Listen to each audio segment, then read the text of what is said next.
Well, we're going. Welcome to Chat with Chet Miller. I am Chet, and with me tonight I have Lisette. Hi, Lisette. Hello. How are you? Good. Today Yeah. was a great day. Today was a great day. Mm-hmm. And that reminds me, what's that song I sing in church? That one. I think it's the Forrest Frank song. Dun, dun, dun, dun, dun, dun. Lisette, Lexa even does the dance to it. I don't know. I'm not sure about that one. Oh, it's so good. It's such a good song, too. Did you hear about him and his broken back? I did, actually, on That is Caleb. wild. Mm-hmm. How cool, man. Power of faith, I think. I don't know. That is a powerful thing. Still even went my... We're going to turn that a little bit. We're just going to keep rolling. Yep, I'm good. Sorry, I had to turn the camera a little bit. It's a little off center.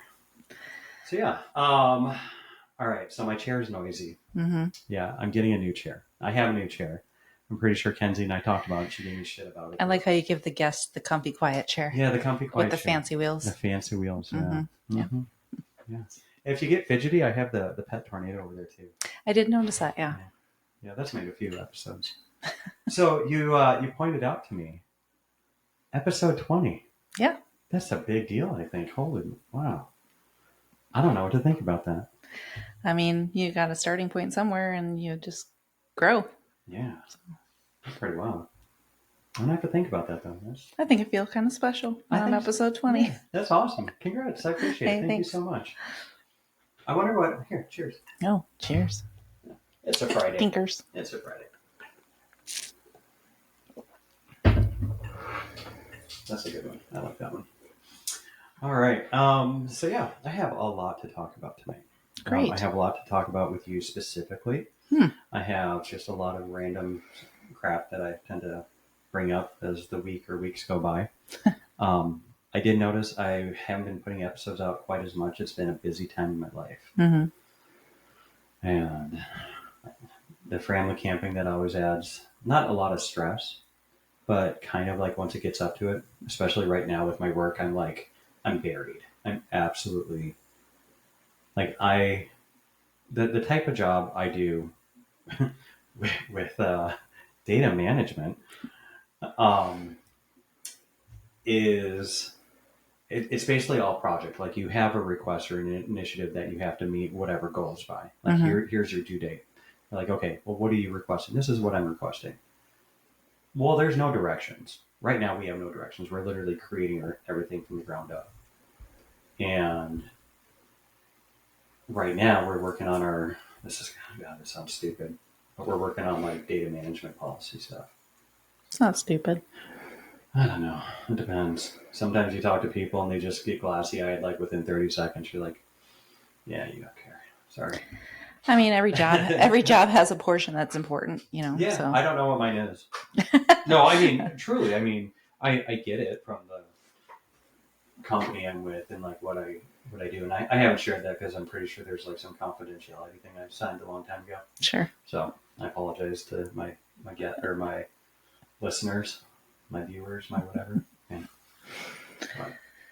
Well, and you just mentioned that you went camping, and I think that's probably a big balance act between what you have to do with work and what you have to do with family. Yeah. And we took 2 days off, and I was only going to take one. And with everything I have coming due literally at the end of this month, like every day just counts, like so much. And Vanessa's like, hey, we want to leave on Thursday. And I'm like, oh my gosh. Okay. And she's talking to me. She's like, why is this such a big deal? I'm like, and I literally I had to show her my calendar or whatever. I had to walk her through like my process and how much time everything takes me and whatever. And she's literally looking at me like, oh my gosh. She's like, why haven't you ever told me this? Or like, why don't you tell me that? And I was like, I think it bores people. I don't know. So yeah, my job. So exciting. I mean, I think it's kind of interesting to think that your spouse might not understand or grasp the whole concept of what you do for a living. Like I know my husband, you know, he goes into detail sometimes about his day. Yeah, they're seeing it. And he just starts talking about things that I'm like, I really want to be engaged in this, but I cannot follow you because I'm language. You almost do at that point, right? It's almost a foreign language for people. Yep. It's pretty wild. So That's crazy. Mm-hmm. I was actually, I think I was talking to Kenzie about that the other day. Yeah. Kenzie, she's been my most guest, my most repetitive guest or Sure. whatever, or guest appearances. Mm-hmm. She likes to brag about that. But yeah, we were talking about that She's the the other day. star. She's the real star. She is. She doesn't know it yet. Sure. That's fun. Yeah, that's pretty fun. Yeah, we went camping. Hold on, I'm gonna write something down. Back to that. This is the camping trip that you do with like a huge group of multiple families, isn't it? Or is it Yeah. different? Yeah. Yeah, Mm-hmm. big family camping trip, and it was. Oh my gosh, I'm gonna forget. So we had 60. I think 64 people. Wow. And I don't think we counted all the dogs. Somebody started doing it. So, hey, if anyone's listening and you guys got the final count and the dogs, if you could post it or maybe you did, clue me into it, I'd really appreciate it. Just drop a comment. People don't comment yet. I've gotten like a few comments, which I really love. At first, I thought people were going to give me a lot of hate, you know? Huh. Like, I mean, it depends. Like, if this gets bigger and people are like, oh, let me share that, let me share that, let me share that.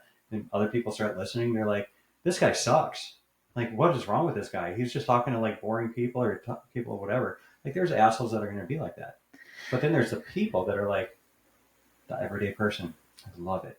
See, but that's the thing is you just said it to me before we started. It's like everybody has some different type of story. Absolutely. Even if I think I'm not a very interesting person, like everybody has something to say Right. about their life. And I think that's really cool that that's what you're exploring is just talking to different people and getting, you know, different perspectives and point of views on different things. And it's of course easier to talk to people I know because they're the ones that are like know me and are willing to come on. But I would love to talk to like complete strangers. Sure. If somebody sets me up with them or whatever, like they're gonna have to like do the I vouch for this person because I do this from my house. Like virtual is good. I don't mind virtual interviews. Like if somebody is, let's say in the Navy, remember I want to talk to somebody like that's a submariner. I think that'd be interesting. I talked to Jerry. He was on a battleship. He was on an aircraft carrier. There's people like all sorts of like military people. I think would be so much fun to talk to. And I do. There's a few that I have that are eventually going to come on too. Yeah. So that'll be pretty fun. But yeah, let's go. Let me finish camping because we were talking about that. I'm going to try to stay on task a little bit. Yeah, with Jeff, I did it. Jeff and I was all over the place. I was like, I'm sorry, man. So I'll tell you this. On Friday? Yeah, I think it was Friday night. So I'm going to, here you go. This is going to tell you how weird I am as a podcast person or what I think about. So on Friday night, I was outside and I was, nature called. So I had my head tilted back and I'm looking up at the stars. And it was beautiful. And I was like, wow, this is, you don't get this view very often when you're doing this type of business. Right. It's kind of neat. Like it was really odd, but very interesting moment. And then I finished and I took a couple of pictures of the sky. Then I brought my phone over to Jada Bell and was like, hey, can you take some pictures of like whatever you're looking at? And she took a couple pictures of the sky too. I was like, that's pretty cool. So we were both on the same track. There was another time where I did not take a picture, but we take the kids for a truck ride, like to the rim. And we didn't get to go to our normal spot. There was like a bunch of campers, kind of like what we do, and just like too many people invading, whatever. So we went down a little bit, found a different place, and it was nowhere near as good. But everybody went back up to the trucks. I'm like, you know what? I have to pee, and I'm going to pee with that view, looking out over the canyon. I was like, again, that's pretty awesome. I think it's something to, like, it's amazing, creation, but when you live in the city and you just go, and you're surrounded by city lights and city buildings and it's can be breathtaking sometimes when you get away from it and you see something as spectacular as just like a spectacular starry night. Totally, completely, 100% agree. And I try to get that from the backyard as well. Sure. But not even close. Like you might be able to make out like Cassiopeia and a dipper or something like that, but it's not like a vastness of just stars everywhere. But you know what I do? On my phone, I have like I'm not going to, it's like a sky view or whatever, star view, whatever. And I feel bad. I'm going to get the app and I'm going to tell you guys next time because it's really good. Like it shows you the stars and like the constellations and everything. Mm-hmm. And a lot of times it'll tell you like the news of like, certain events happening or whatever, like where all the Interesting. planets and everything line up. Hmm. And you can kind of look and you're like, that's so cool. And you see where everything is. Sure. Yeah, it's pretty neat. That is cool. Yeah. So, all right. So, but the other thing is, do you think like I feel like I'm in the city, Mm-hmm. but I don't see the skyscrapers because I don't really go down to Phoenix. Yeah, I mean, we're not like, But we're close, downtown. right? And so it feels like that. I mean, we're in city enough to where there's so many street lights Yeah. and headlights and house it's all lights, over. and it just takes away from the true pure darkness of the sky that reveals Oh yeah, everything. stars. And they're sure. always like, oh, meteor shower or Yeah. meteor this or the Yeah, we planet's got- going to align. You're like, I can never see that because Yeah. I live in the city. We got nothing on God's creation, that's for sure. Mm-hmm. So it is nice. I remember a time, excuse me, it was one of my birthdays that Kelly and I went out to Moab, and we stayed at a cabin. I think it was called the Wolf Lodge, and it was off grid. So there was Nice. like no Wi-Fi, no Yeah, whatever. sure, yeah. But there was a wraparound patio around this cabin, and we spent a good 2 hours sitting out there. We actually captured like a moonrise, and you could see like the Milky Way. And he did some fancy work with his phone, With the phone and camera, yeah. did this like slow shutter speed and captured all of it. And it's just He's an Apple guy, right? With his phone. yeah. Mm-hmm. Mm-hmm. But it was just like really cool. He probably screws around with that a lot more than I do. I wish I did. I really wish I appreciated my phone for everything it could do. Mm-hmm. And I'm trying to. I'm trying to get better, but like something like that, I think I would just fail miserably. Yeah, I haven't been able to recreate anything like that he did that night, but have you been messing with it? Have you been trying? I don't know. I mean, a little bit. I forget when the last time I tried to take pictures of stars was, but it did not turn Did out. not turn out well. No. I was like, twinkle, twinkle. Okay, that was some starry night. Jade Bell's been taking pictures of the night sky.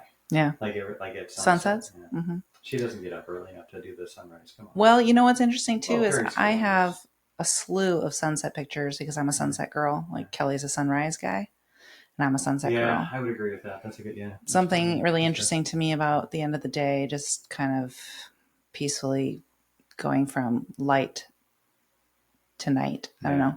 I like it. So, All yeah. right. We switched microphones. I don't know if anybody can tell a difference in my voice tonight. I'm kind of curious. Because for whatever reason, like when this is over there, like I think that one captures better than this one. I'd be curious to know what I sound like in your headphones right now. Sound pretty normal. Good. Yeah. That's good. You can hear the little delay though with your own voice, right? I don't know. No? Not paying attention really. Now you will. That's pretty good though. I like that. Yeah, and I'm like an old-fashioned girl too. Yeah, many years ago, Kelly gifted me which I've always been into photography, like even in high school. Oh, that's right. Yeah, I like old 35 millimeter film cameras. Being in a dark room and developing your photos. That's always been really cool. But he gifted me years ago a really nice Canon Rebel camera. And I used to take it everywhere on all of our trips and tried to play around with different settings. And once you get a smartphone, you just kind of... you kind of gravitate towards that. Yeah. So, yeah. But it's not quite the same. We did the same thing. Yeah. Vanessa, we did a Wyoming trip. And on the trip, we started out with just this piece of crap camera. And I think we stopped at Best Buy. And we're like... And we just went through and we're like, that's the one right there. Yep. This is capturing our family moments on this trip. Absolutely. Mm-hmm. And she was taking pictures out the window of like the deer that were like jumping or in the field or whatever, like literally running. And I'm like, that thing is like perfectly capturing these pictures. What did you do? She's like, I have no idea. I'm just like, I'm jumping out the window and on a shoot. I'm like, don't drop the camera. She's like, I have it wrapped around my wrist. And she was perfect. And she kept her seatbelt on. I was like, they have some automatic settings that you just can't fault, like some of those cameras are great. But then, if you really want to truly get into like different type of photography techniques, they have the option to do that too. So is that right? Yeah. Huh. That's pretty neat. I'm going to look more into that because I have a nice phone. Mm-hmm. I have a nice phone. Mm-hmm. Huh.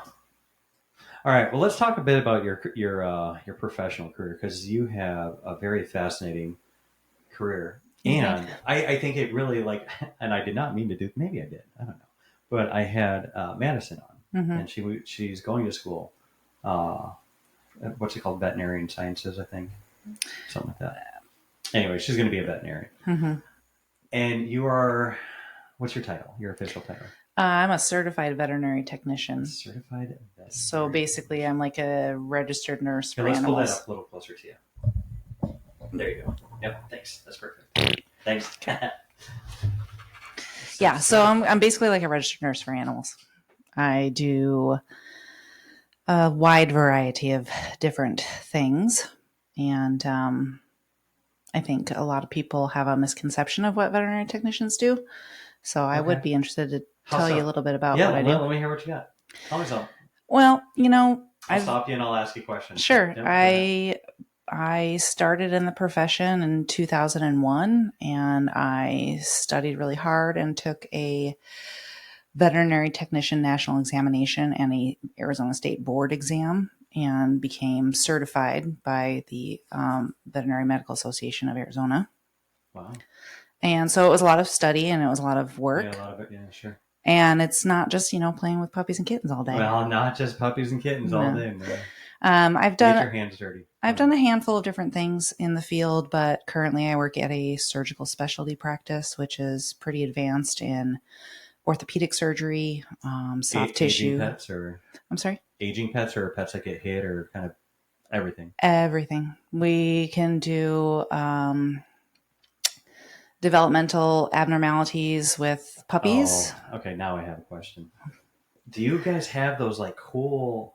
And I feel bad saying it like cool, but needed. How about needed? Mm. Cool, needed. Like medical devices, like the wheelchairs or that help them move and like the prosthetic legs and all that. Yeah, there are some specialized companies that deal with prosthetics and Yeah. assisting that kind of stuff, but it's a surgical specialty practice. So our Right. resolve to correct issues is typically surgery.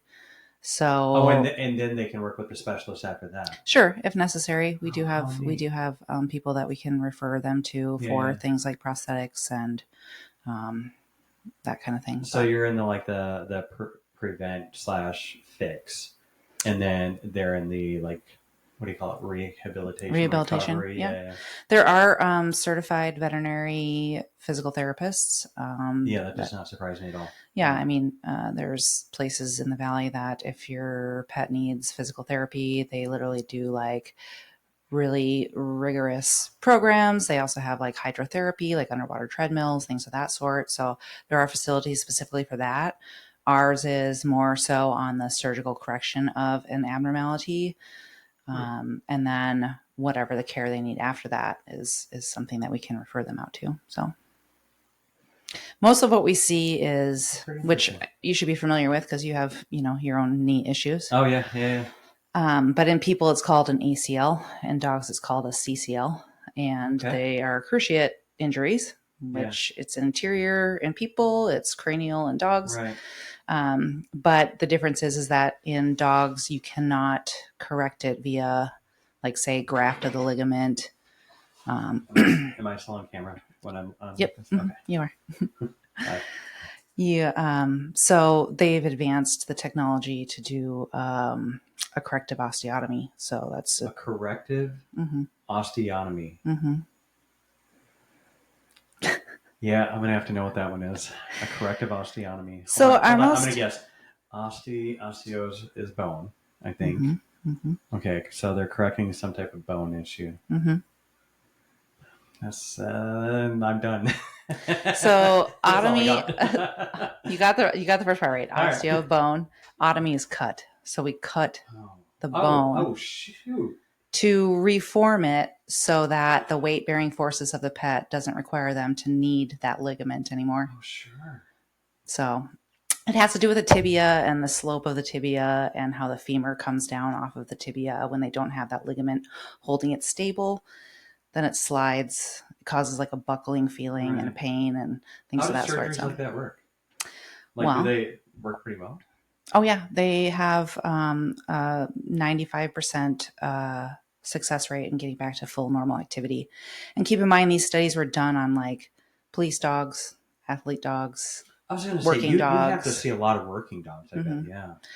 I mean, not tons of working dogs in this practice, but yeah, there are some police dogs, some agility dogs, but a lot of these pets are just your average The household, energetic ones that want to play and high fetch and energy, everything, and then they just go too hard and pit bull mixes, labs. oh It's very common. shit! Is that what? Sorry for swearing.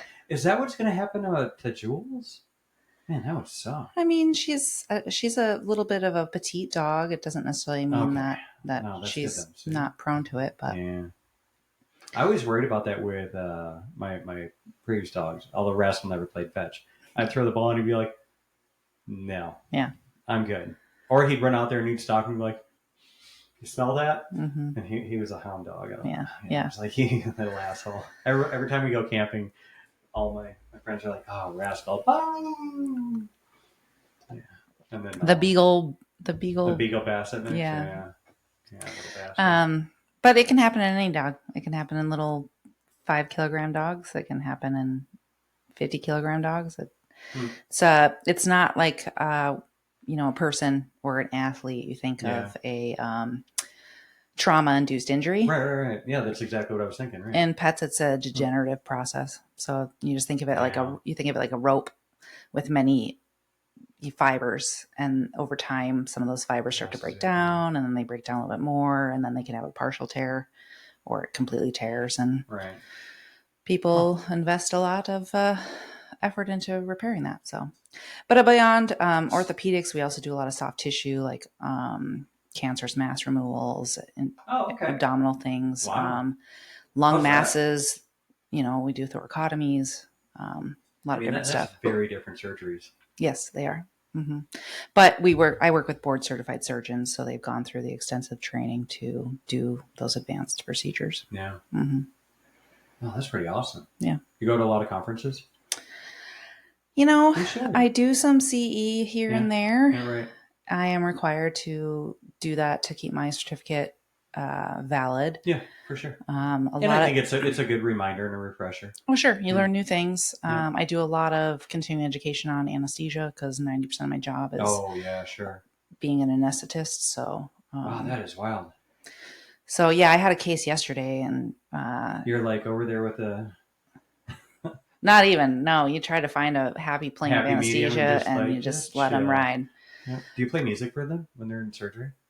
The doctors usually have a playlist that they like to listen to while they're doing I surgery. love it. That's Mm-hmm. phenomenal. Mm-hmm. Okay, wait. Could I come and do like a viewing? You know what I mean? Like Observation. observation. Yeah. Could I do an observation? I don't know. I could ask. I would really love to. Mm-hmm. I mean, It'd be cool. it Like is. if your surgeon doctor wants to talk, I'd talk to him in surgeries too. We'll talk to both of you. That's cool. I work with a couple different surgeons, but I don't know if they'd be open to that. Probably not. Most people, I really found out most people do not want to talk. Yeah. And especially on camera. Mm-hmm. I'm like, what's wrong with you? Yeah, you have to get people that they're like, well, I trust you, and well, we'll see how this goes. Sure. I'm like, all right. I'm like, I'm not gonna make people look bad. No. Like if you say something like, Yeah, like how much can you edit? Like if somebody says can something edit really it. stupid, I I'm can just edit kidding. it. But I'm like, don't trip over my words. But Don't really, say anything wrong. I don't lead people down that road. No. Yeah. Um, You've always been a very good conversationalist Yeah. ever since I've known you. and I try to keep people away from like if their job have confidentialities. Mm-hmm. I definitely don't want to talk about that because I'm very familiar with that. Sure. So, do you have like a favorite like type of a surgery or like a really neat, like a case that came in and you're like, yeah, that one stuck with me a little bit. I mean, that's hard to say because I've seen a lot of different types Right, of yeah. things. Probably early in your career, I bet though. Not so much because I Oh. worked in a feline only practice for like the first 6 years that I was a technician. Feline? Okay, why do they specialize in only one? Well, a feline practice is known for its fear-free type of environment for cats, so you don't have the sense and the sounds of barking Fear-free. dogs. Huh. So they dedicate solely to feline medicine. Well, then in reverse, can you do that with dogs? I mean, I suppose you could. I don't know Cats, of any. I don't know of cats any can, dog only practices, but cats can scare the crap out of dogs. I'm telling you. well, they don't. They don't interact when they're in the Yeah, that's hospital. fair. But But the loud so barking yeah, probably scares the crap out of a cat. Yeah, that yeah. makes sense. So Okay, well here, okay. Let's say I take my cute dog. She's what is she? Or both of them. Like one's a small, one's a medium, I would say. mm-hmm. And I take him to Africa. Um, and the lion roars. There's no way that lion is going to be scared of my puny dog's bark. No, but that's very different than a domesticated cat and a domesticated dog. Mm. Now, I think my dog would piss its pants if a lion roared and it heard it. It would come right to me and be like, it's time to get out of here. But your dogs and your cats intertwine and coexist in the same house, right? Yeah. Oh, yeah, yeah. They did. They actually did really well. What I was scared with was taking Scooby, our foster dog. Mm-hmm. Um, You can't call him that anymore. hey, 2 years in. Anybody want a foster dog? No. He's begrudgingly become family. Mm-hmm. No, he's a good dog. He just pisses on everything, or tries to. Yeah. But no, he really is. Him and I have a very what I call a cool love-hate relationship. Sure. Yeah. Which you're going to have with a lot of animals because they're always going to do something Yeah. that you maybe don't necessarily like. And at the same Mhm. time, they offer you the companionship and the purrs and the, whatever it is, silliness. So, but yeah, it's the most rewarding thing I've ever thought that I would be doing in my life. Yeah. How so? Well, because, everybody always has a little dream when they're younger. And I knew from a very young age that I wanted to work with animals. And I was always the weirdo that, brought home the salamanders and the field mice and all the weird. Yeah. Oh, you used to have a snake. I remember that. yeah. And that was one of my first pets because I wasn't allowed to have like a fuzzy cat or dog. So I did the same thing. Sylvester for 13 years or so before he died. I caught a little grass snake when I was, the little green grass snakes. Garter snakes, yeah. Mm-hmm. No, not the garter snakes. Not garter snakes? The green, like the all green. It was like we just call them grass snakes. I don't. It's a Wisconsin snake. Probably, yeah. Okay. Yeah, Wisconsin snake, exactly. And I brought it home. Sure. I had like a 10-gallon aquarium or whatever. Mm-hmm. We put. I fashioned whatever. Sure. I don't know. And my mom's like, you could not keep that thing in the house. Mm-hmm. I was like, but it doesn't even it doesn't do anything. It's the nicest snake. Sure. I had no idea what I was talking about. Like it was a snake. I mean, there's always danger of the snake getting out. Hello. I mean, especially when it's me. I did not know how to take care of a snake at 7:30. Oh, Sylvester used to get out of his enclosure pretty regularly. You'd find him in random places, like on top of the second shelf of the bookcase, just sprawled on the book. Well, this was when I was younger. My mom still didn't she wasn't super hot on him, but she also had 2 parakeets. And that's a danger. Maybe Sylvester was trying to eat your parakeets. One time he was not in his cage, and she went to go remove the sheet. She would cover him with a sheet at night. She took the sheet off in the morning, and he dropped off the back of the cage. No shit. Yeah, he was an escape artist. That's they can they can be sneaky. My first episode, I think, because my buddy Paul commented on it. I talked about a hamster that got out. I found it a while later in the bottom of a dehumidifier. Oh, it's a little puffball. That could not have been a good finding necessarily. I mean, it had been a while. My start, but at the same time, I was like, oh, yeah. Well, let me clean that out. Sure. I mean, it was a hamster. I mean, I had a hamster too. His name was Squiggy. Squeaky. That's like the little things that you enjoy when you're a kid. But yeah, ever since I was very young, I've always just had like a passion for any type of animal. And I am really, a lot of the time I was like, oh, I'm going to be a veterinarian. Yeah. And then I got my foot in as like an assistant, and then I got a diploma in assisting, and then I started working on the field, and then I upped my education and got my certification, and that was it for me. I didn't really need to go I didn't need to go farther than Good that. offices and bad offices that you worked in, I imagine? I tell you that I've been doing this for about 25 years. Yeah. I've worked with numerous individuals that have talked about horrific experiences in work environments. And I want to say that I'm very, very fortunate. I don't feel like I've ever been in a scenario to where I've worked in a bad practice, to where I've worked That with helps, bad yeah. doctors. And, coworkers come and go. Right. Most of the time, they've all been somebody that I can really get along with and work well with and respect. Wow. So I've been very fortunate. Yeah, I hear good for people you. talk about burnout and misery this and misery that. And I'm just like, I don't get it. I don't see it. I It's love good my finding job. a career that you that you dig with. Sure. I don't know that I found that. Maybe I finally have, or maybe I've learned to appreciate it. Mm-hmm. And I wonder if that's what a lot of life is because I promise you, when I was younger, my dream was certainly not to become a data management, whatever crap I do, data governance. I don't know, whatever. Anyways, yeah, but that was not my dream when I was younger. Sure. I was probably more in line with this, so maybe I've been finding my dream. I don't know. Well, I do remember a time when you were going to a community college for film development or something along those television lines. and motion picture productions. Yeah. Yeah. And, life has a funny way of Kicking in the ass. sidetracking us. Well, that way too. But sidetracking us to a path that we don't even realize we're going down, but then it leads you to where you are. Like Right. you're here in your Oh my gosh. filming room doing a podcast. You have beautiful daughters and a wonderful wife. And this is just, you know what I mean? way. See, I don't really believe in a coincidence, right? Well, I'm gonna see if I can find it. What is that called? Instagram, right? Yeah, there it is. What's that one thing called? That really small thing called All right, Instagram? Hold on. All right, so we're gonna do a search. Oh no, it's me. I just need to show where the crap is my profile. I suck at this stuff. Anyways, in my, there I am. No, not that. Yeah, see, I can't find it now.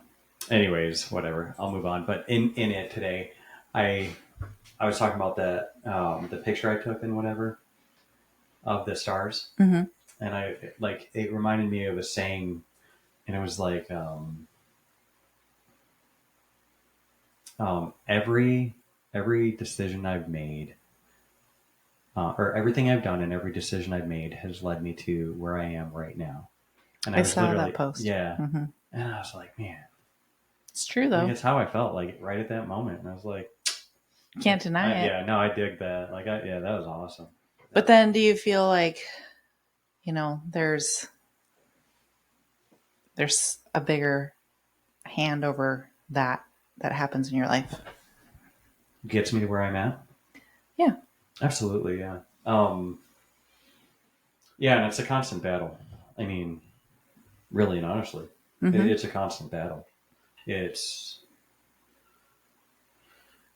I think without even knowing, sometimes you end up exactly where you should be, and other times you end up where you shouldn't be. And yeah, it's decisions that you make because free will, right? Mm-hmm. But it's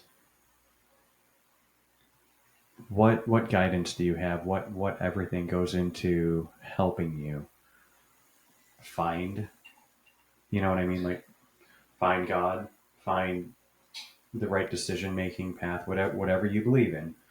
And I was, everybody knows I'm Christian, and it is though. Like I think guidance is probably the number one key player in that, because otherwise you don't find it. And not that you're a lost soul, but if they can latch on to that one or two people that bring them under their wing a little bit, that's what they need to do. It's all about love.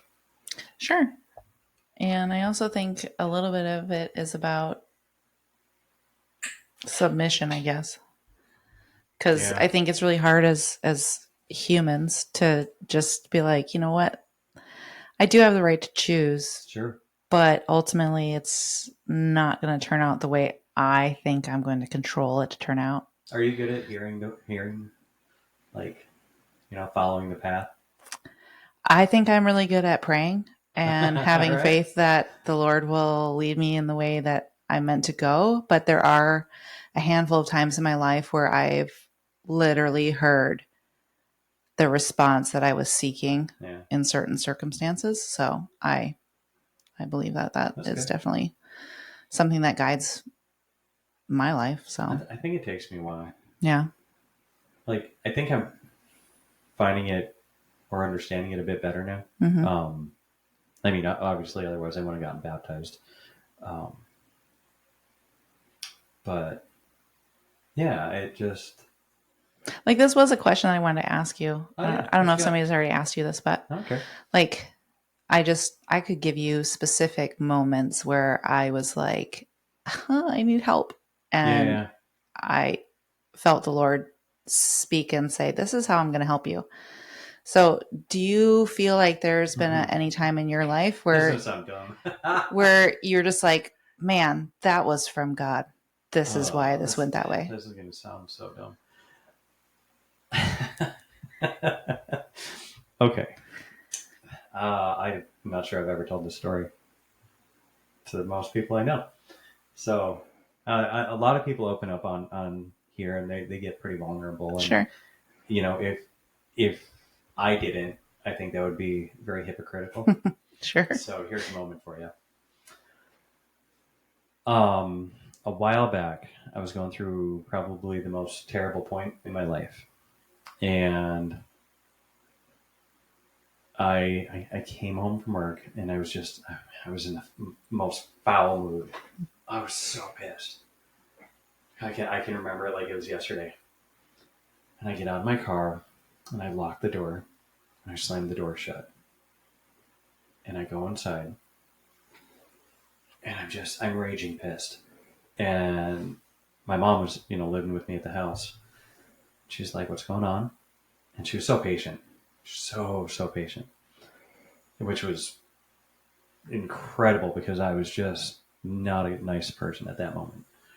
And I was like,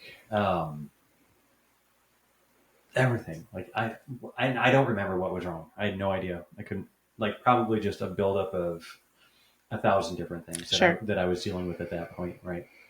Um, and I was like, shoot, and I'm sure I swore, but whatever. And I was like, man, I need to get my whatever, or I need to. Like, I think I forgot my phone, right? I did something. I couldn't find my keys. And I'm like, you got to be kidding me. Because I had to leave. Like, I remember, like, I had to leave. I had to be by somewhere at a certain point. Like, it was a very, very, very important thing I had to do. Mm-hmm. And I was just like, this is stupid. And I was pissed. I had to pick up the girls. And I had to be there at 6:30. Wow. That just hit me like a ton of bread. I was like 6:30. And I was just, man, and I'm getting more and more mad. And now I'm throwing stuff because that's the point in my life I was at. And now mind you, when I had the kids, I was calm.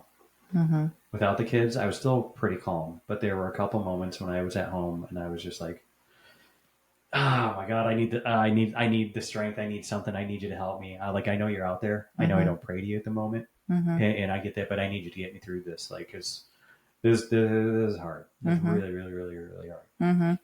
And there were so many times I did that. And all of a sudden I froze. I was like, shit, I locked the keys in my car. And I went out, and sure enough, keys are sitting there right in the ignition, Sure. laughing at me like, you dumb bastard. And I'm like, oh, that's not very nice.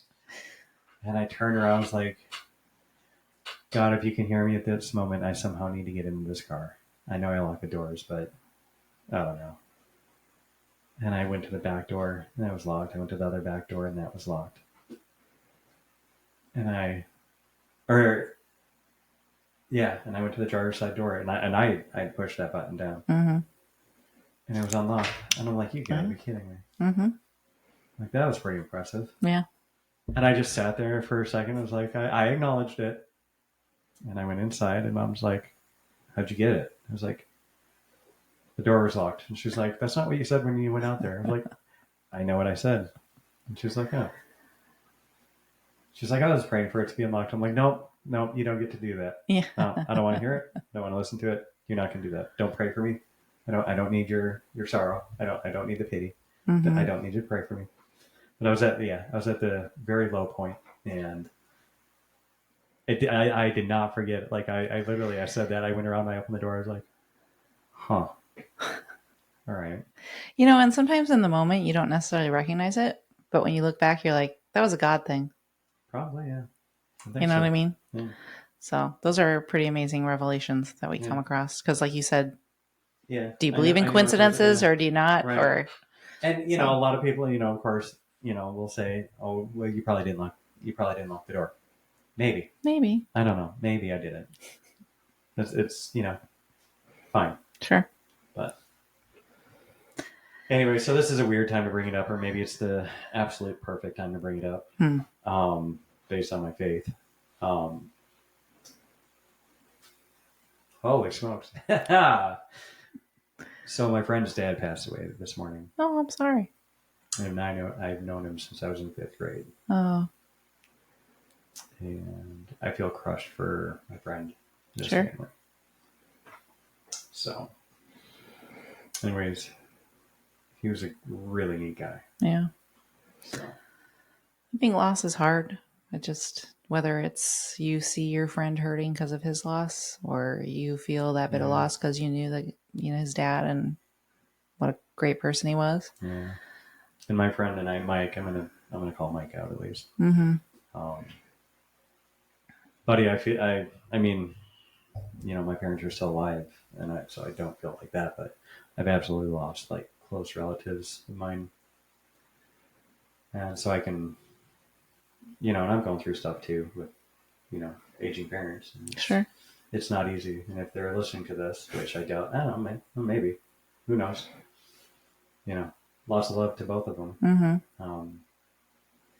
But yeah, it was weird. Like, it was like 3 or 4 hours beforehand. I was like, oh shoot, I'm like, I need to text Mike. I got to see how how his dad's doing. I don't know. I was like, I gotta see how Mike's doing. Like, how's his dad? And something happened, like some work thing, and I was like, oh, I'll text him after work. Mm-hmm. And I was at my mom's, and I was like, oh, when I get in the car, I'm gonna text him. And he literally texted me at that moment. I was like, that's pretty weird. Like, it was right on my mind. I was like, oh, and I opened my phone. I was like, oh man. Mm-hmm. So, buddy, lots of love to you, and we'll talk. Yeah. So, I mean, I really think that there's something so much bigger that just has a touch on it all. Yeah, I don't believe, like I said, I don't believe in coincidences, and right. I don't know. Yeah. And that kind of reminds me. I mean, it's a little bit different, but like with my grandfather, my Papa John, when he passed away, I had a Post-it on my kitchen counter that said, "LG, call Papa." And I was like, oh yeah, I'll do it tomorrow. Yeah. I'll do it tomorrow. I'll do it tomorrow. And then my mom called me and said that he passed. And I was just like, Yeah. And I still have that Post-it. Yeah, for sure. LG, call Papa. Yeah. I was like, man, I should have called him. Yeah. But again, just kind of the mystery that is our Creator. You don't know. Yeah. It's ultimately his plan. So, right. Yeah. Very well. Mm-hmm. Wow, we went deep there, huh? Yeah. Everyone's listening. They're like, okay. We were talking about cruciate disease in dogs. And right, yeah. Wow. Yeah, we really switched gears there, huh? It's pretty fun, though. That was a good conversation. Sure. All right. What do we have? Time? Yeah. Okay, we're good. We got a lot of time. Mm-hmm. All right. I'm going to ask you a couple more career questions. Okay. Your career fascinates me. Really? Yeah. Huh. So, does a dog, for surgery, not like put to sleep, but put to sleep for surgery? Mm-hmm. Okay. Put to sleep for surgery. Just, okay. All right. So when you put the dog to sleep, or when you put him under, maybe that's a better terminology. Sure. Is it the same method as like for humans? Yep. They have an IV catheter in place. So we have intravenous access. Right. We give them a pre-medication. It's an opioid usually, like a hydromorphone or a methadone. And then when they're relaxed with their pre-op medications, we'll induce them with typically propofol, which they use in people a lot. Right. Midazolam, a lot of people are familiar Oh, with. midazolam? It's a Valium type. Can you say that again? Midazolam. Oh, you did that like just flawless. It's like Valium. It's like injectable Valium. Valium. Okay. Oh, So Valium is a relaxer, right? right. So we give them I've had that before, muscle relaxer or whatever it was. Yeah. Like I don't know if you've had any medical well, you have had medical procedures. I've had medical procedures, yeah. Like same thing, you know, if a person has like a colonoscopy, they get midazolam and propofol. Well, that's what we do with pets. We give them that IV, and then at that moment, we'll intubate them, and then they go on to a gas anesthesia. So that's pretty awesome. And then our job as the anesthetist, which again is mostly what I do, is making sure that they get to a safe plane of anesthesia and a pain-free plane of anesthesia, so the doctor can do their job. Right. And the pet is unconscious during the whole thing. So, but we'll also do things like epidurals. So for cruciate injuries, we're literally taking a medical saw blade and cutting a bone and basically medically breaking it. That sounds uncomfortable. Yeah. So we make them nice and comfortable from the waist down. Yeah. Just like women who give birth get epidurals, kind of the same thing. Yeah, that makes sense. That makes a lot of sense. So it is the same thing. So you knock them out and give them an epidural, or how does that work? Yeah, they're under anesthesia when you give them an epidural. Because you cannot put a spinal needle in a pet when they're awake. That would be horrible. Yeah, right. Yeah, right. That makes a lot of sense. Yeah. Same thing with like when we run our that's a lot of when we run our patients through like the CT machine. Of course, they have to be under general anesthesia. People can lay still and hold their breath. Pets don't. So you're pushing a lot of for anesthesia as well as an epidural. That's a lot of like. We approach pain management multimodal. Like we'll give injectable pain relievers. We'll do an epidural. Of course, injectable like NSAIDs in recovery, things of that sort. So. Oh, interesting. Yeah. It's got to be a fun office. I love my job. Yeah. And the company I work for is fantastic. They have a really good concept of making sure that our patients are cared for, our clients are cared for, but our staff is cared for as well. And you don't see that a lot in a lot of companies. Yeah, I would agree with that. Yeah. But they definitely emphasize on making sure you have a positive work-life balance. Good. Of course, you know, some nights you're going to be there late, but I will tell you that this company, I've been there late the least, if that makes sense. Yeah, I got you. Yeah. Like, 'cause there's been some places where you're like, oh man, it's weeks upon weeks where we're just there past hours. Right. And this company's like, we're done at 5:30. Go home. Like, yeah. Go. So, yeah, it's kind of nice. Huh. So, well, we're not going to mention the company, but shout out to, if any of them listen, shout out to your coworkers and doctors and everything. Yeah. That's awesome. I would brag on them. I definitely would, but I don't, no branding or whatever. I fully agree with that. All right. Let's see what I got on here. I have a lot of stuff. All right. Where's your favorite trip so far, by the way? Like, let's go in the last 5 years. 5 years? Yeah, you can't do Moab. You already did that one, so you got to pick a different one. Then I would say probably when Kelly and I kayaked the Colorado River and went to Emerald Cove. That was a fun trip. So you kayaked the Colorado River, separate kayaks, or how's that? Yeah, work? Separate kayaks. Like in a group? Like, we were in a guided, guided tour, but I mean, you're on a Colorado River, which is vastly wide, and it's more like if you start getting in trouble, hopefully I will get to you before you really get into serious trouble. Right. Gotcha. That's pretty fun. The strange thing about that trip was that I've heard good things going to the cave, which is gorgeous. You're like relaxing and kayaking, and it's like, oh, look at all the beautiful nature and this beautiful river. Nice, so nice. Get to the cave, check it out, get your photos. And then the whole way back, it's against the current, against the wind. Oh, that's hysterical. And there's no like, take your time. It's like, keep going. But it was fun. It was really beautiful, and got some amazing photo memories from that trip. That's so awesome. But I would say my favorite was the Moab trip where we did the epic 4x4 and zip lining and things of that sort. Hold on.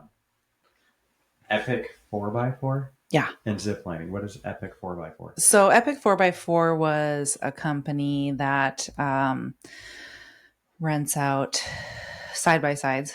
Okay. And they're whatever brand, whatever fancy thing, whatever awesome grippy tires. And we basically followed a guide in a group of like 6 side-by-sides. Okay. And you are scaling slick surfaced rocks, like literally looking at the sun as you're crawling up. Oh, how cool. And then you're going down. And Kelly drove the whole time. Yeah, that makes sense that he did that. Yeah. I mean, he asked me to, and I was like, oh, I could, because these things are just meant to like grip that rock. Right. But no, that was a fun trip. And then the zip lining we did.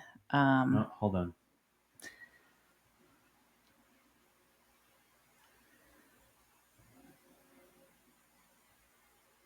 Sorry, I'm pausing this for a second. Your device will restart to update outside of active hours. Leave it on and plug in. All right, we're going to close that and hopefully it doesn't do anything. All right, so you decided not to drive. I did not drive, but Kelly did a great job. And although it was kind of slow paced and following a group, it was still pretty epic. So that was cool. And then I think I will give a shout out to this company. It was called Raven's Rim. Raven's Rim. Zipline company. Raven's Rim. In Moab, Utah. All right, you're shouting them out. I'm going to look them up. They were amazing. And literally the day of my birthday, this is what we did. And they have like 6 or 7 amazing zip lines. And the cool thing is that you're up on this like mountain range, just overlooking the whole city of Utah. Okay. And all around us, we could see just like pockets of thunderstorms and rainbows, and just it was awesome. So that was my. I'm sure they're not going to mind if I share their website. No, probably not. All right. But that was a fun trip. That was a good trip. Yeah, but every adventure that Kelly and I go on, whether it's on motorcycle or not, is always fun. So this is a zip line? Yep. Oh, how far is that? The last zip line is the longest. I can't tell you how. I'm sorry, the last zip line? So it's not just one zip line? No, you do like a group of like 6 or 7. They have a suspension bridge that you can like bounce around on. It's just super fun. Man, that place looks legit. Yeah. I could show you some video. Can you? I mean, yeah, let's see it. Let me see what you got.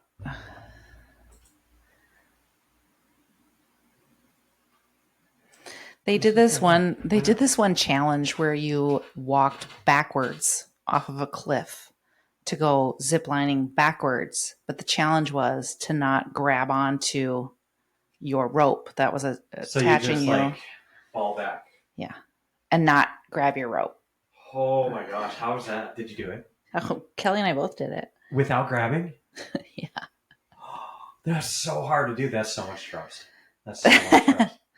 I mean, it was fun. Smokes. Good for you guys. Let's see. That's going a ways back, but I'll see if I can find it for you. Okay, so you're literally, how far is it below you when you like fall back? You think? You know, I can't tell you really the height of the cliffs that we were on. I bet 50 feet. But it was pretty high. I bet 25 to 50 feet. Because at the start, or no, wait, no, it's got to be higher, right? Because it goes high to low, relatively.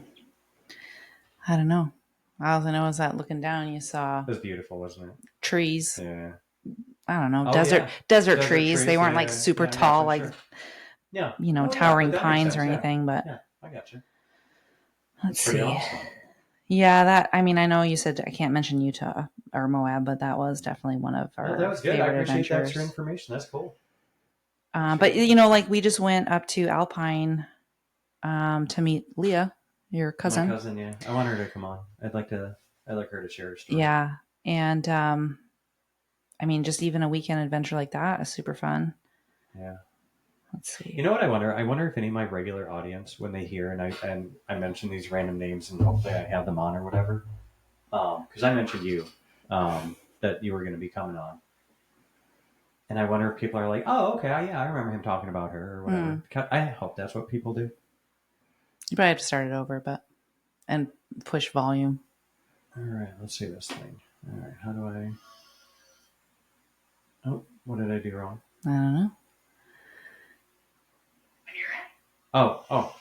Oh, that's it. Nice job. Okay, hold on. We're rewinding that. Hold on. Okay, wait. How do I rewind this thing? I'm not good at doing this stuff. Oh, there we go. No. Or let it play and just hit play again. No. Oh, that's a different. I lost it. Yeah, you can turn it. All right. That's cool though. That's awesome. Yeah, let's see if I can. Here's Kelly's. All right, let me see if I can play his.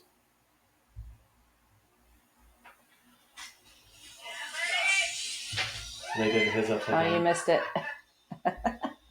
Oh yeah, they can't see it. That's pretty blurry. That's all right. It's pretty good though. But yeah, it's pretty neat. That was one of our favorite. You guys trips. just fall back. Yep, just let it go. That's pretty neat. But let's see here. I think one of my favorite trips has been to Wyoming. Yeah. I think that was. I don't know. There was just so many. It was just the most random trip, and Vanessa's like, "What? Where are we gonna stay?" I'm like, "We'll figure it out on the way." She's like, "Don't do this." I was like, "What do you mean?"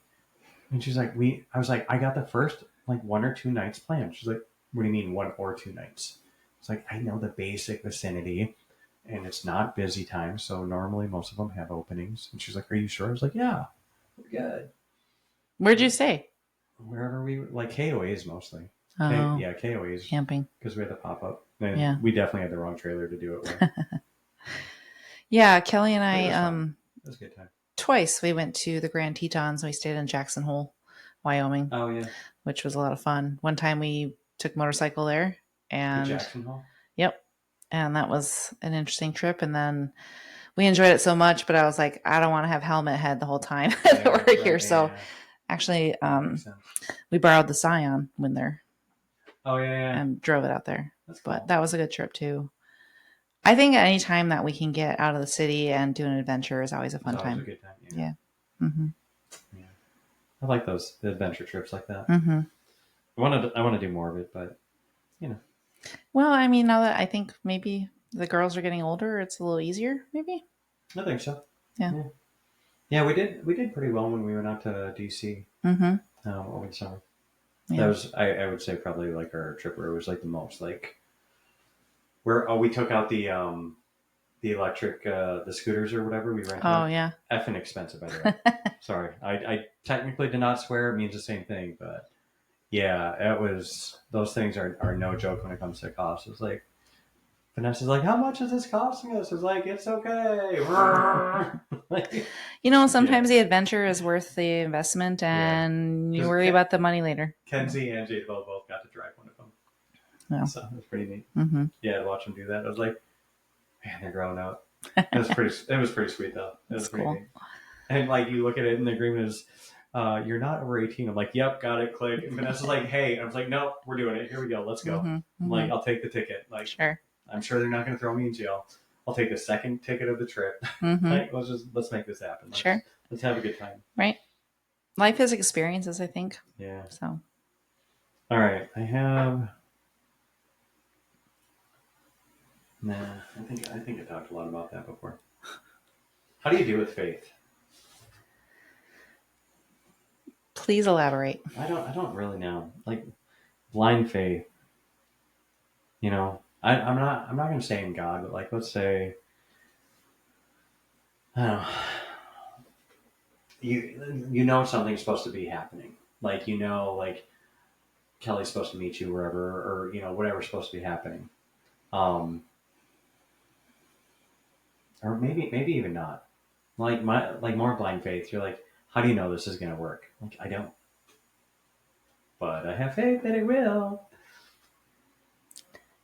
I mean, you just said it in a nutshell. But are you good with that?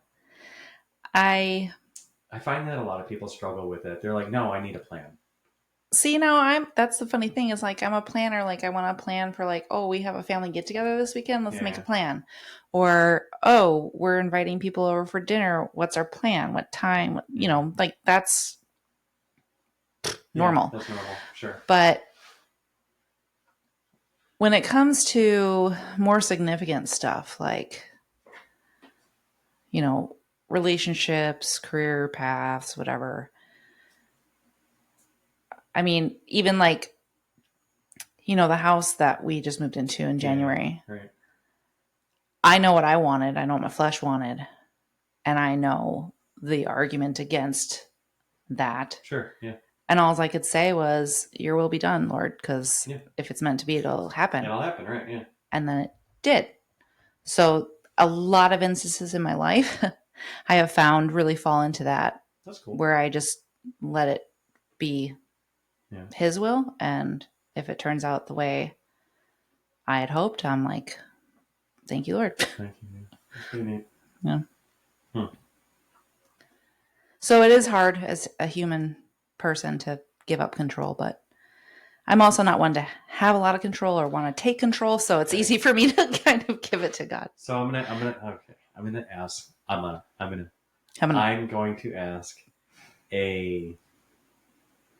what I think is a thoughtful question to you, because your job is very much training and education and learning and hands-on and the whole thing. Mm-hmm. Do you pray to God sometimes and you're like, you know what, I can use some help on this one? It's very funny that you asked that, because guide my hands a bit. The very high risk case that I monitored yesterday, I was praying and I was relying on the guardian angel that I know was assigned to me being there present with me. Huh. And throughout the whole procedure, as I maintained a healthy blood pressure for that pet and maintained an appropriate depth of anesthesia and maintained them not feeling any discomfort, I was thankful. And I literally was praying throughout that whole procedure, Lord, thank you. Thank you for being here. And let's get this little pretty girl out of here alive. Literally that whole procedure, because this was a 13-year-old dog that had a grade 4 heart murmur. So its heart was compromised. You have to be really careful about fluid overload, blood pressure, obviously heart rate. And it was a laparoscopic cholecystectomy, which is a basically fancy word for removing the gallbladder. That is a fancy word for that, yeah. When you remove a gallbladder, a gallbladder just contains bile and nasty stuff. Yeah, mine. Sure. I don't have one. So when the animal is ill and those gallbladders become friable, if they rupture in the abdomen, it becomes... Did you say friable? Friable. Like an egg? No, like really weak tissue.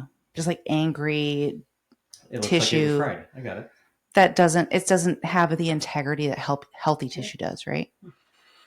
So one, I was like, help me keep this pet in a good plan of anesthesia so the doctor can work and she stays healthy. Yeah. 2, please don't let this gallbladder rupture, because it'll make the procedure 3 times as long and much more complex and higher risk recovery for the patient.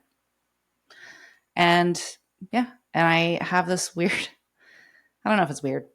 I don't know if people notice it, but I usually talk to the patient right before I give its induction medications and say, we're going to get through this. You're being a good girl. Do a good job. You're doing a great job. Yep, yeah. I do. I say it every time. But yesterday I was, and you know what? During her recovery, when she was so alert and doing good, I was like, did you see the angels too? I said it out loud to this little puppy.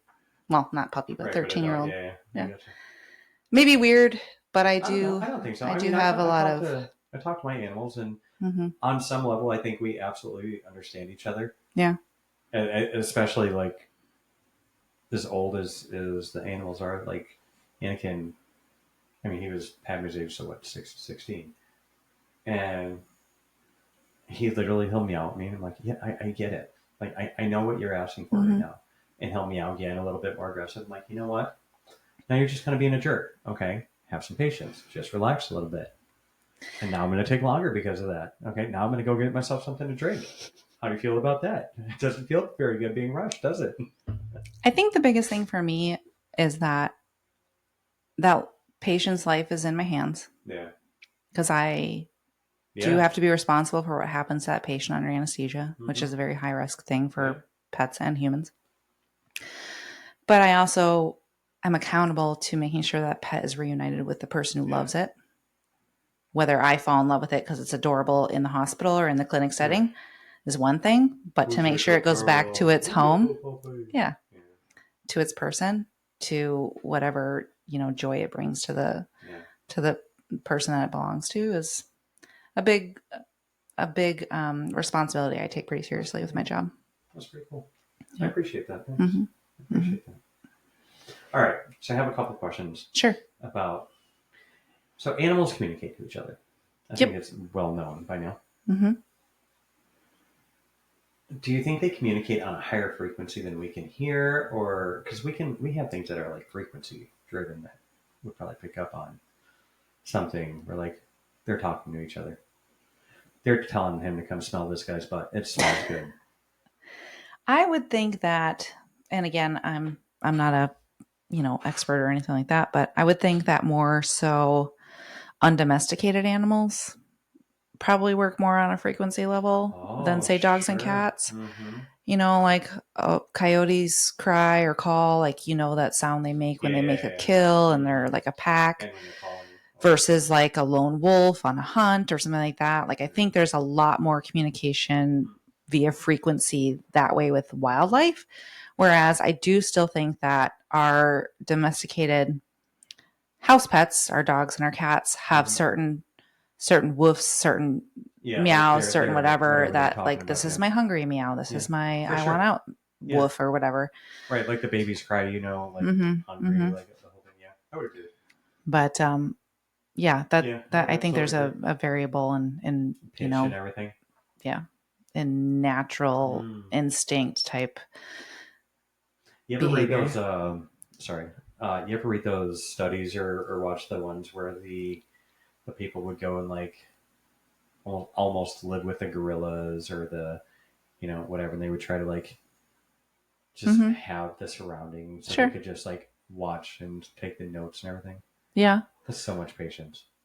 I mean, it would be amazing though, wouldn't it? Like, you ever see these videos like where I think it would be amazing, where there was like, a baby gorilla abandoned and it was, nurtured by this rescuer, keeper, or whatever. And then it got to an age where it could be released into the wild. And then 2 years later, the rescuer like reunites with it and the animal like recognizes the, the person who rehabilitated or whatever. Right. Like, I think that's real for sure. That's interesting. I think that animals have like visual memory and I will tell you, smell. Yeah. One of the things that I notice in my job is that if I'm, say, the nurse that goes into a room, takes a history, does a treatment, whatever it is, with the pet present with its person, and then I take that pet away from its person, right, that pet associates me with being with their person, so they feel safe with me. Yeah, that makes sense. Sure. As in where if you were to hand it off to like a team that didn't interact with their person, they're a little bit more like, yeah, what's this? So I think they have that association type of thing. There's something to that because we took Jules in to get her nails cut. I didn't know. Like, apparently they did not need to be cut. We take her to this place and they did the very, very short version, like you were talking, like they just, hi, how are you? But great, give me the dog. And Jules literally started screaming. And I was like, what is wrong with that dog? Like you're that scared. Right? Like, I mean, it's a scary environment. Back and she's like, this isn't going to work like this. And we looked at her nails and she's fine. Okay. Like, well, thanks. Sorry. Like, strangely enough, animals are like people. We're very big creatures of habit. Yeah. We're very big creatures of comfort. We're very big creatures of routine and familiarity. Yeah. Animals are the same way, especially house pets. And when you take them out of that environment and put them in a strange place with strange smells and strange noises, and you're doing strange things to them, you can't explain it to them. They don't get it, and they get really scared. And that's understandable. Our foster dog, I'm still going to call him that. He got a haircut like 2 weeks ago or whatever. This is such a dumb story.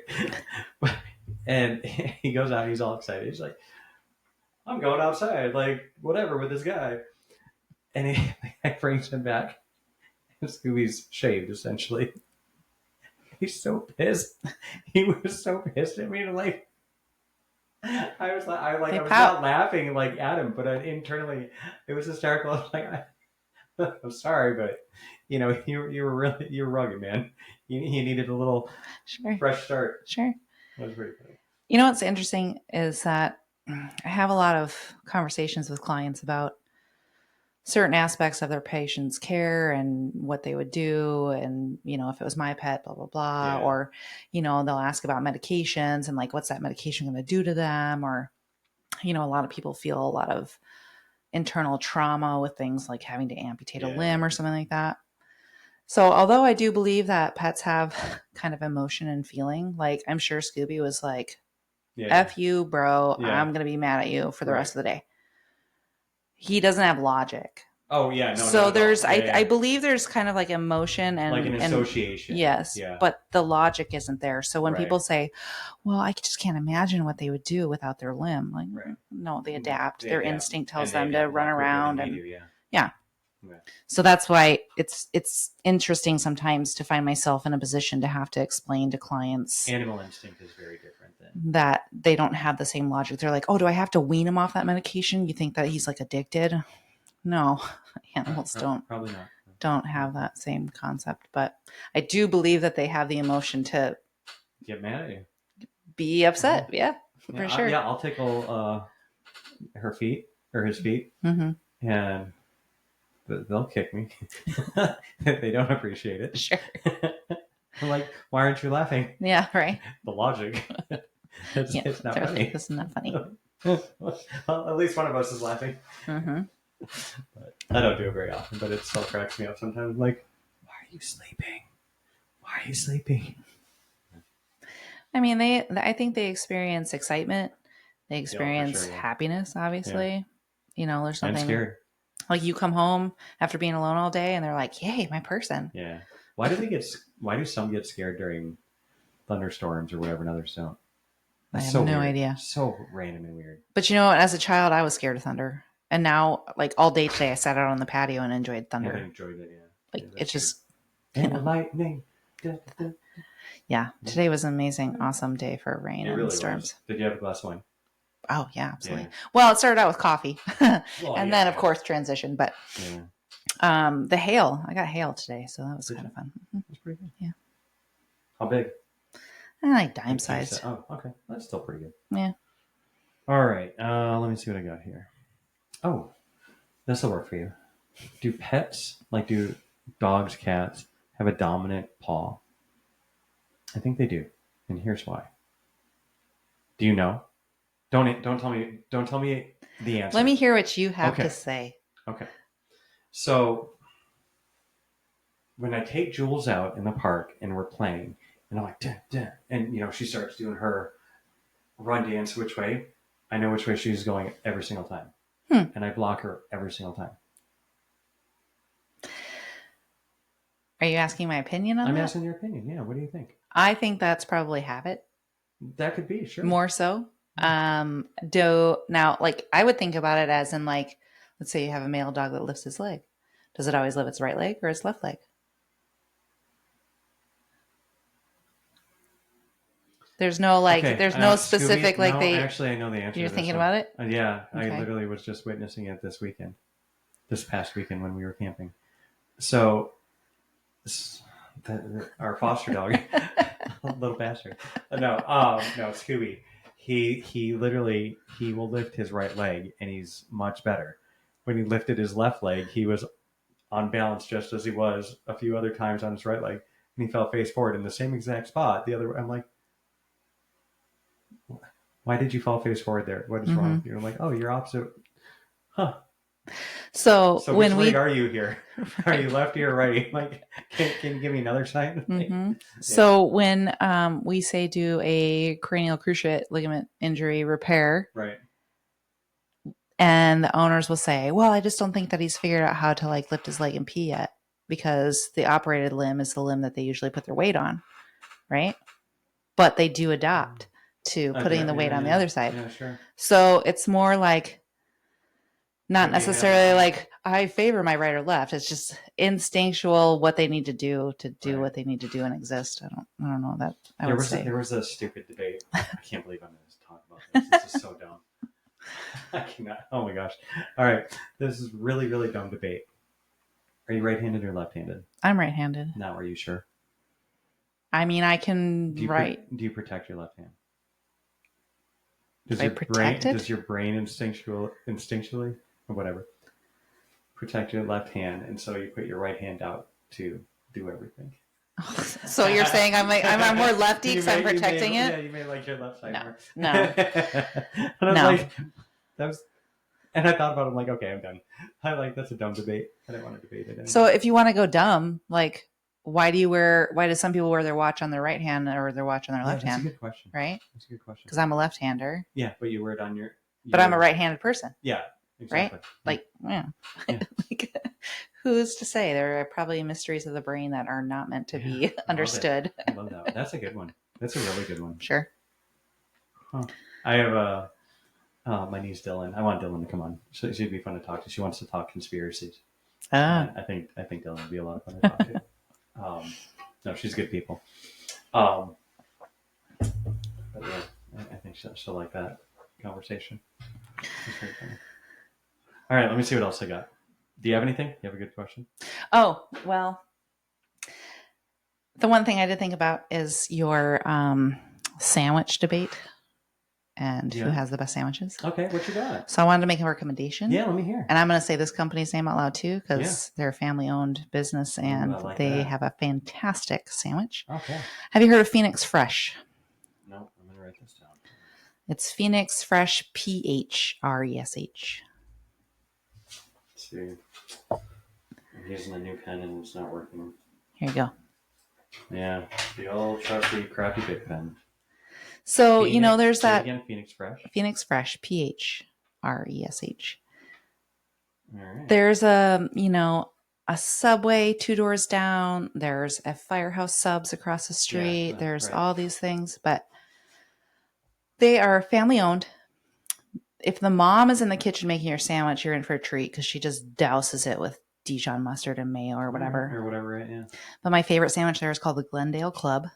Okay. And it is turkey, ham, turkey bacon, red onion, lettuce, tomato, Dijon mustard, and mayo on this herbed focaccia bread. Okay. The bomb.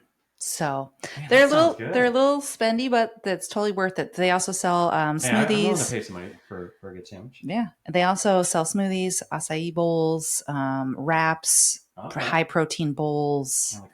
And it's the singly owned, family worked sandwich shop right at 59th Avenue in Thunderbird. So that's awesome. 59th Avenue in Thunderbird. I was like, if you want a real good sandwich outside of the norm of a chain, you should check it out. So anyway, that's pretty awesome.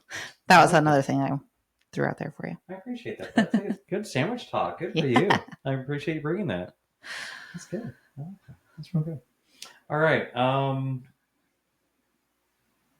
Okay. I have thoughts on AI either taking over / breaking into the arts. Whether they paint a picture, they make music, they make movies now. Full movies. And apparently they're pretty damn good. Everything they're doing, people are like, wow, that's pretty impressive. It's funny because when you were talking with your older brother about that, I was like, oh yeah, we could touch on that a little bit. I think you have said this, and I think a lot of people agree that AI scares me. Yeah, for sure. It absolutely scares me. A lot of things that you see, whether it's on social media or any other type of social platform, you're like, that can't be real. Yeah. That's got to be AI. There's just no way. Mm-hmm. So then you're led into this lifestyle of like, what is real? What is not? That's scary. Yeah. Oh, I have another good. This is going to roll right into my next topic. And I'm not a big arts person, really. I guess I don't know a lot of theater. I think that you're a movie person. Some of the cinematography these days is crap, though. They just don't make movies and music and things like they used to. That's my opinion. But I will say, I think it's a lot because movies are so much easier to make these days than they used to be. I think you still have what you had before, which was a very few select, really good movies. mm-hmm. And then there's a lot of it is what it is. Well, like Some people enjoy it, some don't. Like I'm at work and I'm hearing people talk about like all these, um, what's that? The Weapon and like The Conjuring and yeah, I don't know. just like these movies that are just for shock value and I don't know. Well, I don't know. I'm When just we were not. younger, I think they still did a lot of it for shock value. I can tell you a lot of crap that came out that was just that, Mm-hmm. and you're like, huh. Yeah, but they don't make. I feel like I haven't seen anything good come out. Like you think about the Stand By Me's or um, Smoking the Bandit, good movie or bad I movie? loved that Yeah, movie. that's a good movie. You know what I mean? Like Yeah. just action, kind of fun and Burt Reynolds silly. comes out Mm-hmm. in his big cowboy outfit and his outline right there. Just they just. Yeah, I you're feel like, like oh, they just okay. don't make movies like that anymore. Mm-hmm. Like I can't think of the last new movie that we've watched that was enjoyable to me. Hmm. I don't know. See, I still manage to watch a lot of good movies that I appreciate. New Yeah. movies and everything. Yeah. There's a lot I do. What's the Yeah. last movie you watched that was new? Oh, I have no idea. It was recent. The robot. Man, such a the wild robot. Such a weird. Oh, that was an animated one, wasn't it? Yeah. Oh boy, I is have that a heard about thoughtful. that actually.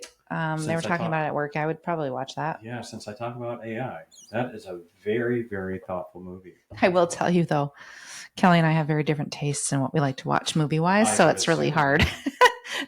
to sit home on a Friday night and watch a movie. That makes complete sense. Hold on, I don't think I talked about this last week. I don't know if I have it here. I literally wrote a whole thought about that. That's too bad. But I will say what I found very interesting about that movie was it's almost like what they're battling right now, but bigger, Mm-hmm. like on a bigger scale. Because right now they're just it's the computer that they're talking to, and sometimes it's the bigger robots, but they're like, what's my objective? What's your objective? Keep this thing alive, okay? Keep this baby duck, swan, goose, whatever it was in the movie. Keep this baby alive. That's your objective. But it had to learn how the animals talked. Hmm. So it was really interesting. That's what we were talking about the communication. See, it all our conversations all wrapped together. Yeah. It was pretty good. But yeah, it ended up learning how the animals communicate, and like it took it like 2 days or whatever, and then it could communicate to all the animals. Hmm. Yeah, it was. I don't know. It was interesting. That would be I interesting. yeah, just watching it. Like, That is something I think I was interested in watching. But you know what? You hear a title sometimes and you're yeah, like, oh, and then yeah, passes. yeah. Um. Okay. So, being that you and I grew up in the same time frame, Mm-hmm. I once touched on a theory of mine, and I'll do it again. That I think movies from our, and well, I mean, even as we go on, are almost telling the future, or could be telling the future, or warning us about what the future could be. Sure. And hence AI stuff and whatever. And like you can literally just like map it, like, oh well, this happened, and the Terminators happened, and then this happened, and then Wally, where the people get off the planet, and then they come back, and yeah. So I mean, maybe there's some predicting there, but I think there's a lot of predicting there, and people aren't opening their eyes sometimes.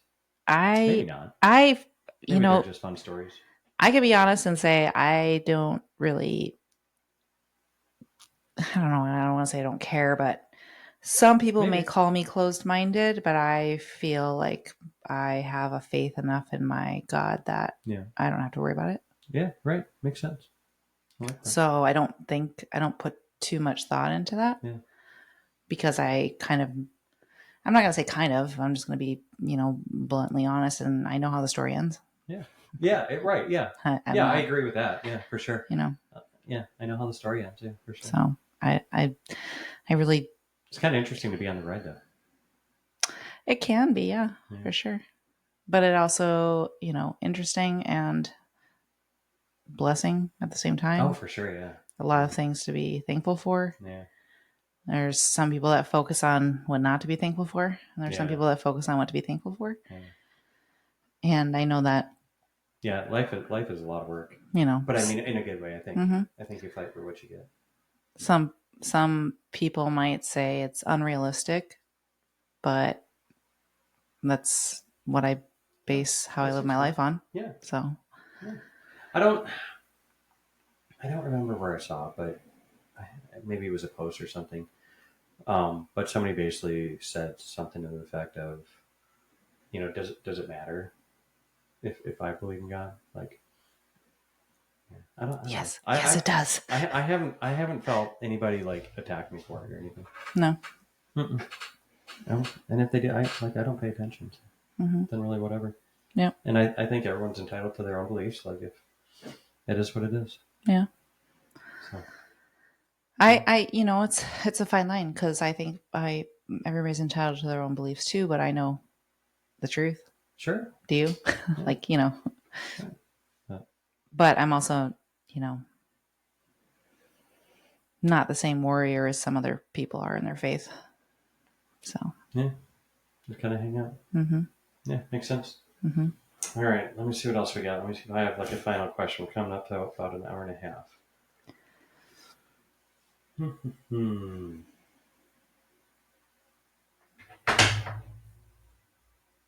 All right. Well, you kind of talked about the big storms you like. Oh, leftovers. I'm going to talk leftovers with you. I think that's a good ending. All right, leftovers, for or against? I can do leftovers.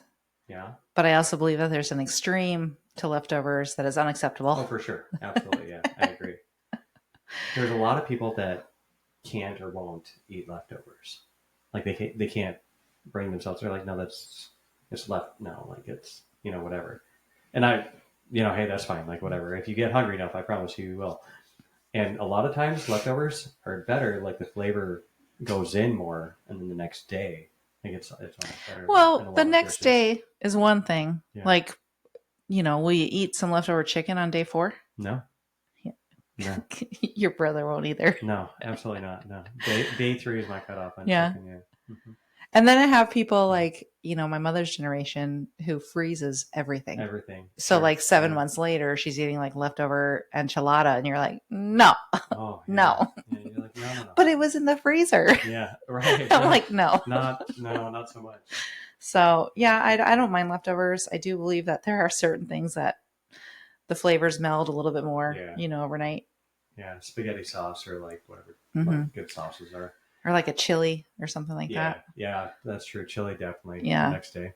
Yeah, 1 day old chili's just about right. Yeah, but I'm not so like hard on like, well, it's been 72 hours, can't eat it. I'm like, this chicken looks fine.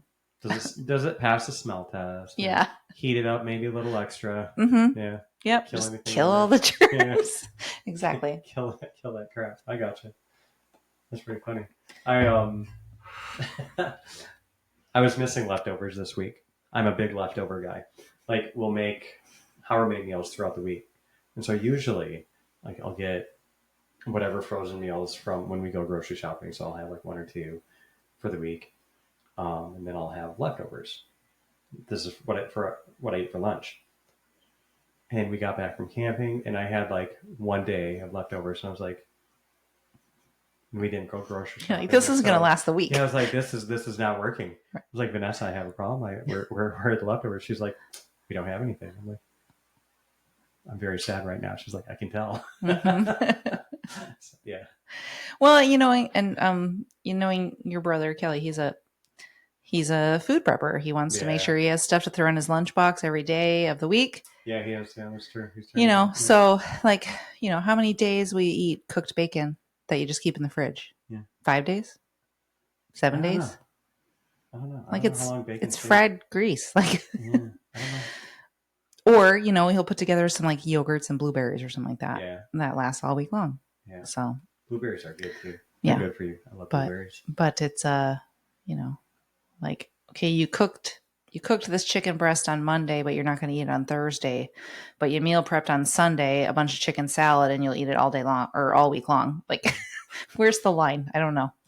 So, but Maybe the oil and preservatives maybe, in the salad. maybe. Actually, I think there's something to that. So I don't know if that's true or not. I don't know. Someone's going to finally comment. They're going to be like, listen, dumbass. It doesn't matter. I mean, I'm a leftover person, but what I can't do is like freeze stuff. Like my mom, bless her, will freeze milk, Yeah. bread, we'll freeze bread. anything. We've frozen milk. And she'll be like, "Oh, I have some bagels in the freezer," but she'll pull out like, "Well, I made some blah blah blah. 6 months ago. It's been in the freezer, and I decided to take it out." Yeah. And I'm like, we've only frozen milk like once or twice, like when it came, like whatever good deal from Costco. Doesn't it feel like it changes the? I don't know. I don't drink that milk. No, I don't. I drink like it adds a water content to it or something. Free or whatever. Yeah. Lactate or whatever. Yeah. Mm-hmm. But like, or bread, like if you freeze bread and then thaw it, is not the same, is it's it? Not quite the same. No. But if I do a lot of toasting with it, if you toast it, sure. You're gonna have a ham and Swiss on it with some mayo. Okay, here's a question. Okay, do you ever get those Uncrustables? Never had them. Okay. Mm-mm. Well, we got some from Costco, not the name brand ones. We got the Costco whatever, and they, I don't know, ingredients look pretty decent to me, so I wasn't like complaining. We were using them for camping and everything. Sure. Perfect, by the way, for camping. I ate like 4 or 5 of those stupid things. Like, that was great. Good stuff. Convenience is wonderful. Yeah, for that, for sure. But I don't know. It was good. I thought the bread was fine for a peanut butter and jelly. I mean, I didn't have very high expectations. Maybe that's why it was good. Sure. Maybe it's because I just got done winning cornhole. Ha ha ha! Shout out. Me and Jimmy won cornhole. There you go. That's right. Who are you playing against? Actually, we were playing some decent teams, but I think all of them were kind of thrown off from the day and whatever, or a few of them. Jimmy's good. Yeah. I'm mediocre. I think cornhole's like darts. Like, you have a beer and you're playing really good. And then you have another beer and you're playing great. Yeah. And then like the third beer, you're like, that game wasn't so great. Yeah. That one. Mine is my elbow with darts. Yeah. Yeah. My third game, I'm like, what? My game just ended. Mm-hmm. Now I'm throwing it all over the board. Right. That's funny. All right. You got any final questions or? Let me just check my little list here because I know that I've asked you. I think I've asked you pretty much what I wanted to. Yeah. Those are good questions. I really appreciate that. Oh, well, it kind of brings us back to faith, I guess. Okay. Yeah, what you got? Can you see any measurable or, I don't want to say measurable, but tangible change in your life since you've been baptized? Yeah. Can you explain? No. I don't know that I can.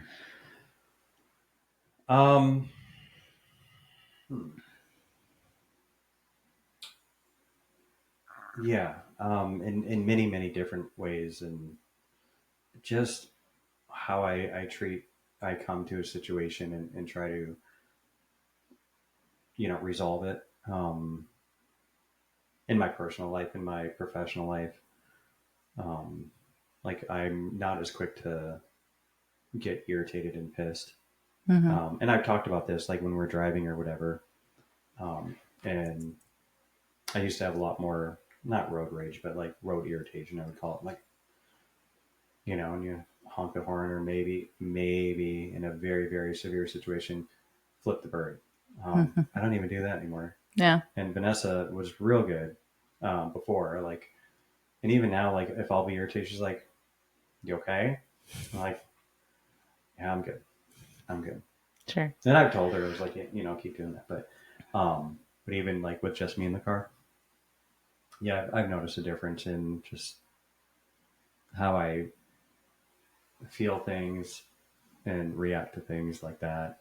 And that's just one of many, many examples, but that's like the So, irritation example.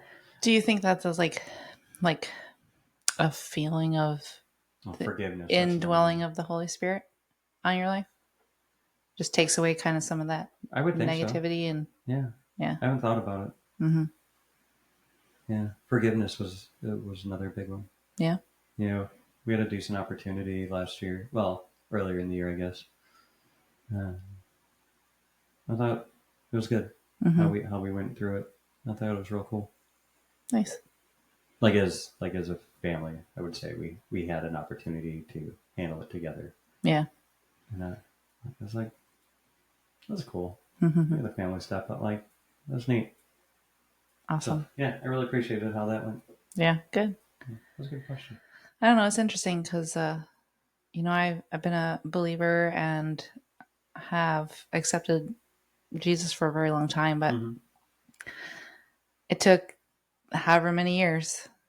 And, Yeah, as you know, Kelly and I got baptized together yeah, that was neat. and, I missed it.